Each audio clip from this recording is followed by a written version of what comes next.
listeners, to another Wife Pick Wednesdays right here on Surreal Cinemas. Me, your host, not Graham.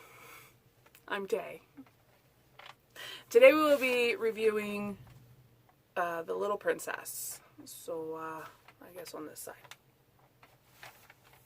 So yeah, go ahead and grab your coffee, your tea, your water, your beer, your whiskey, whatever you're into, and let's jump into it.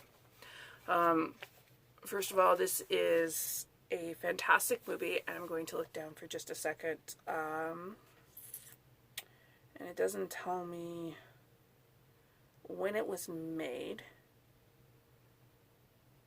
But it's got Shirley Temple, Cesar Romano, and Ian Hunter in it, and it is absolutely stunning. Absolutely stunning. So Shirley Temple plays a little girl who comes from a prominent family.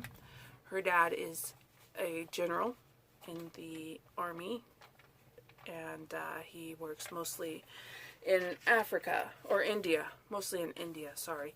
But he's got to come back, and so he leaves her in the UK, in a boarding school for prominent young women.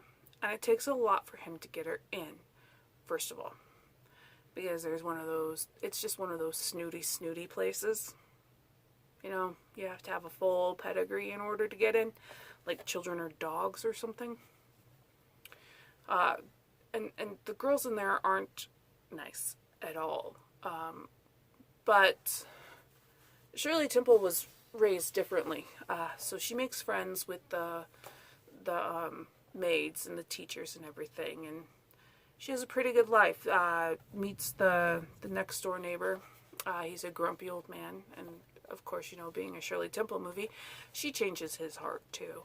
And he's got this servant who is Indian, and they speak in the Indian language, and it's really cute. It's endearing. So her father ends up missing. And she goes from being the little princess to having to be a maid and having to adjust to this new life. And she doesn't let it get her down. And for such a little girl in such a time period, that's absolute bravery. To know that your father is missing, could be dead for all you know. Everybody's telling you he's dead, and yet you will not give up hope. But you also don't let it alter your personality and who you are on the inside. So she goes down to the Veterans Hospital almost every day looking for her father. And when she finds him, because she does find him, sorry, spoilers, he doesn't know who she is, and so she has to figure out a way to remind him who she is. It's just, it is one of my favorites. Shirley Temple is one of my favorite actresses of all time. I have a very, very soft spot in my heart for her and for her films. Every time when I get sick, I was allowed to binge watch all the Shirley Temple movies. It was also one of the only times I got to drink soda. So, but yeah, I absolutely adore her. The movie is fantastic. It is fantastically written for the time period it was filmed in. The actors did an amazing job. The cinematography, and they actually portrayed the Indian man correctly. And they used the actual Indian language, which wasn't something they did a lot back in those days. Authenticity was not high on their priorities because, you know, society didn't care back then as much as it does now. So it was a groundbreaking film at its time, and it has been redone. There are remakes of it. I think three remakes of it. And they're all really good, but Shirley Temple will always be my absolute favorite version of it. So, yeah, it's got to be hard, you know. you see a lot of movies that talk about war, but most of them talk about it from the soldier's point of view. Very few films talk about it from the people left behind. And we put a lot of emphasis onto PTSD, more now than we did then. But the families that have to go through the grievance of losing or wondering, they have their own kind of PTSD that they go through, and you see that a lot in this film, with the way she has to work through the fact that her father is missing. A few outbursts, a lot of crying, a lot of uncertainty.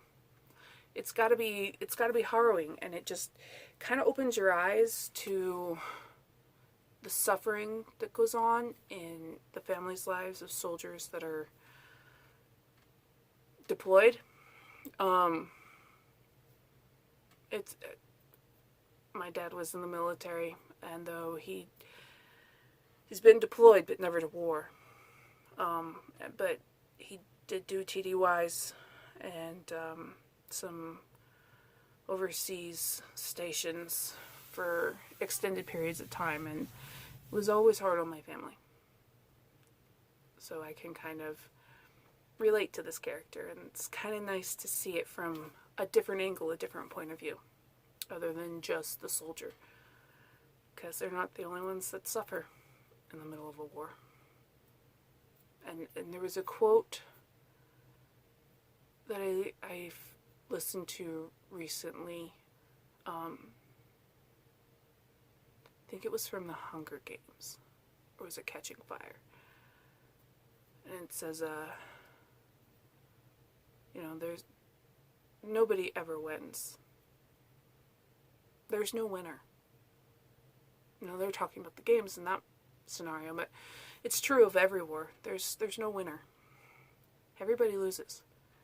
The only people that win are the profiteers, the governments. The people lose every single time. It's just a matter of how much they lose. Which one comes out with the less loss? And it's really harrowing. It's sad to think about, but it's something we need to think about so that we can address the matter. We can treat our veterans fairly. We can treat our veterans' families better. Or at least with a little more dignity. Alright guys, that's it for me. I'll see you guys next time in the theater. Doodles.